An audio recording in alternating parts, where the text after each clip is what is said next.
ভাবছেন বিকেলে বাচ্চাদেরকে কি দিয়ে নাস্তা দিবেন, অথবা বড়রা চা দিয়ে কি নাস্তা করবেন? তাহলে এটা হচ্ছে পারফেক্ট একটা রেসিপি। এই নাস্তাটা কিন্তু চায়ের সাথে খেতে ভীষণ ভালো লাগে।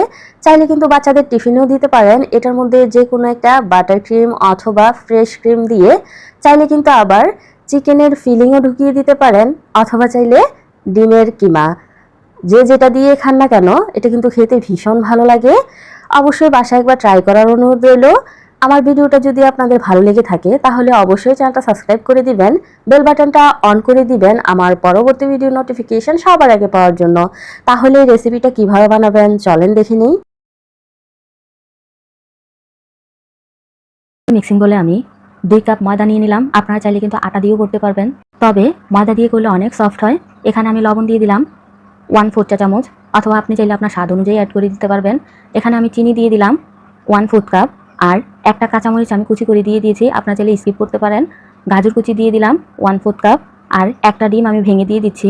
এটা কিন্তু রুমের স্বাভাবিক তাপমাত্রা থাকা নর্মাল ডিম। আপনারা ফ্রিজে থাকলে কিন্তু কিছুক্ষণ আগে বের করে নেবেন, তারপর ইউজ করবেন। তেল দিয়ে দিবেন 2 টেবিল চামচ। এখন ভালো করে এগুলোকে কিছুক্ষণ মিশিয়ে নিতে হবে। অবশ্যই কিন্তু মেজারমেন্টগুলো ঠিক রাখবেন, তাহলে কিন্তু পারফেক্ট নাস্তাটা আপনারাও ঘরে বানিয়ে নিতে পারবেন। খেয়াল রাখবেন সবগুলা যেন ভালো করে মিক্স করা হয়। এ পর্যায়ে এসে আমি ইস্ট ব্যবহার করব 1 চা চামচ। 1 কাপ ময়দার জন্য আপনারা আধা চা চামচ ইস্ট ব্যবহার করবেন। যেহেতু আমি 2 কাপ ময়দা নিয়েছি তাই আমি 1 চা চামচ ইউজ করেছি। হ্যাঁ, আরেকটা কথা, যদি নতুন ইস্ট হয় তাহলে 1 চা চামচ দিবেন, আর পুরাতন হলে কিন্তু এখানে বাড়িয়ে দিবেন, না হয় কিন্তু ফুলবে না। তারপর কুসুম গরম দুধ নিয়ে নিলাম আমি 1 কাপ, তবে 1 কাপ আমি পুরোটা ঢেলে দিব না, প্রথমে আধা কাপ দিয়ে আমি ভালো করে নেড়ে চেড়ে মিশিয়ে নিব। তারপর প্রয়োজন অনুযায়ী একটু একটু করে আবারও দিব। এই ডোটা কিন্তু খুব বেশি শক্ত হবে না, একটু সফট করে গুলে নিতে হবে। প্রয়োজনে কিন্তু আরও ময়দা আপনারা অ্যাড করতে পারেন। প্রথমে হার্ড করে ফেলবেন না, প্রথমে নরম করে গুলে তারপর আপনারা একটু একটু করে ময়দা মিক্স করে এই ডোটা তৈরি করে নেবেন। কথা বলতে বলতে কিন্তু আমি স্মুথ করে মেখে নিয়েছি। এখন উপর দিয়ে 1 টেবিল চামচের মতো রান্নার তেল দিয়ে দিব। এতে করে কিন্তু এটা যখন ফুলবে আর বাটির সাথে লেগে আসবে না। খুব ভালো করে মিশিয়ে নিলাম। এখন ঢাকনা দিয়ে অপেক্ষা করব 1 ঘন্টার জন্য। ভালো মানের ইস্ট হলে কিন্তু 1 ঘন্টায় দেখুন ফুলে এটা বেয়ে বেয়ে পড়ে গেছে।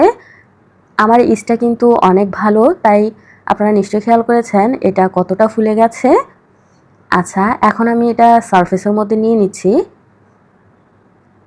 একটু ছড়িয়ে ছিটিয়ে দিচ্ছি, যেহেতু এই ডোটা অনেক বেশি সফট তাই কিন্তু বেলাবেলি ঝামেলার দরকার নেই। হাত দিয়ে স্প্রেড করলে কিন্তু এটা ছড়িয়ে ছিটিয়ে যাবে। তারপর আবারও এটাকে একসাথে করে স্মুথ করে একটা বল বানিয়ে নিলাম। এখন এটাকে 2 ভাগে ভাগ করে নিব, তারপর 1 ভাগ আমি বেলে নিব। এই পুরোটা ডো দিয়ে যদি আপনারা একসাথে বানানোর চেষ্টা করেন তাহলে কিন্তু অনেক বড় বড় হয়ে যাবে, দেখতেও সুন্দর লাগবে না, আর ভিতরে কিন্তু কাঁচা থেকে যাবে। ছোট ছোট বানালে কিন্তু অনেকগুলোই আপনারা এই ডোটা দিয়ে বানিয়ে নিতে পারবেন। এই যে দেখুন আমি একটা পার্ট কিন্তু বেলে নিয়েছি। আপনারা চাইলে একটু ময়দার সাহায্য নিতে পারেন যদি বেশি নরম হয়ে যায়। এখন ছুরি দিয়ে আমি পিৎজার মতো কেটে নিচ্ছি। কীভাবে কেটে নিচ্ছি একটু লক্ষ্য করলেই বুঝতে পারবেন।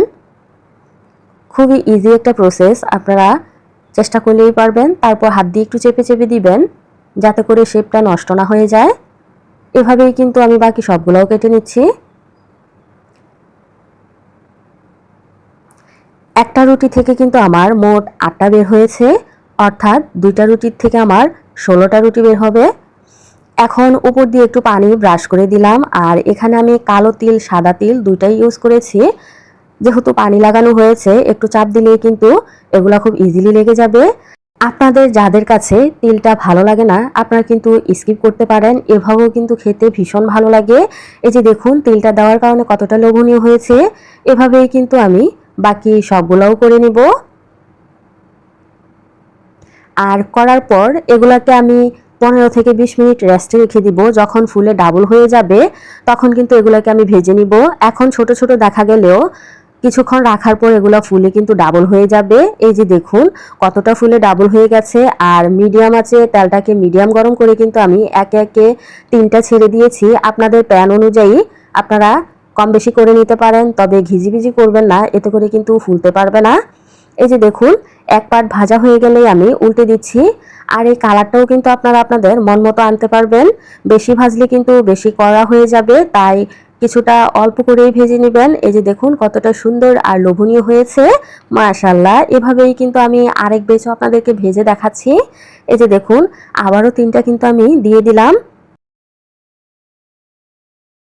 আর এটা গোল্ডেন ব্রাউন কালার করেই কিন্তু ভেজে নিয়েছি। এই বেসটাও দেখুন কতটা সুন্দর আর লোভনীয় হয়েছে। আপনাদেরকে আমি একটু কাছ থেকে দেখাচ্ছি। এই যে দেখুন মাশাআল্লাহ, এই নাস্তাটা খেতে যে কতটা মজা আপনারা বিশ্বাসই করতে পারবেন না। তাই অবশ্যই কিন্তু রিকোয়েস্ট থাকবে বাসায় একবার হলেও বানিয়ে দেখবেন। আর যদি এটার মধ্যে কোনো একটা ফিলিং ঢুকিয়ে বাচ্চাদেরকে দেওয়া যায় তাহলে কিন্তু হেলদি উপায়ে তাদের নাস্তাও হয়ে গেল। আর যদি টিফিনে দেন তাহলে তো কোনো কথাই নেই। আর যদি চা দিয়ে খেতে চান তাহলে তো অসাধারণ লাগে। চায়ের সাথে এই নাস্তাটা যেন অমৃত। তাই অবশ্যই বিকেলে হালকা ফুলকা নাস্তার জন্য এই রেসিপিটা অবশ্যই একবার ট্রাই করবেন। আর কাছ থেকে দেখুন এটা কতটা লোভনীয় হয়েছে। ভিতরটা একটু চিড়ে দেখাচ্ছি আপনাদেরকে, ভিতরটা কতটা সফট আর মোলায়েম হয়েছে।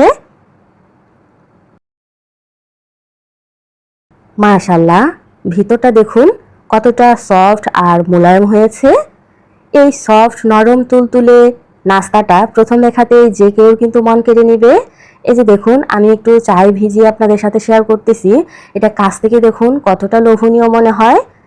এটা যেহেতু লোভনীয় দেখতে, তাই কিন্তু আপনারা চাইলে ইজিলি মেহমানদেরকেও আপ্যায়ন করতে পারেন। এই যে দেখুন একেবারেই কিন্তু নরম তুলতুলে। আমি তো চা খেতে খেতে বিদায় নিচ্ছি। তবে আপনাদের কাছে রিকোয়েস্ট থাকবে অবশ্যই চ্যানেলটা সাবস্ক্রাইব করে দিবেন আর আমার চ্যানেলের সাথেই থাকবেন। আজ এ পর্যন্তই, আবারও দেখা হয়ে যাবে পরবর্তী ভিডিওতে। আল্লাহ হাফিজ।